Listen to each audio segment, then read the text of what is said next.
In this video, let me show you how to enable WPS on your HP DeskJet 2855E.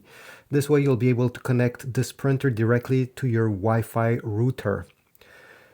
If you go over here, make sure first of all that the screen is turned on. So just press any buttons so something appears on the screen. Next, you're gonna see over here the Wi-Fi button. We need to keep it pressed 3 seconds.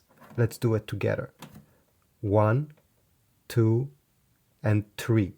Release the button once you see the light beside it blinking. The Wi-Fi icon will also blink all the bars at the same time. This is how you know that you are in WPS mode.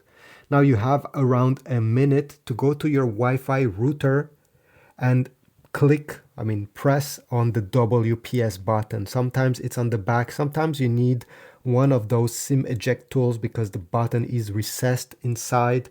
All right, so find the WPS button, press on it, and come back to the printer. This light will still be blinking, but after a few seconds, it should stop blinking and stay solid blue.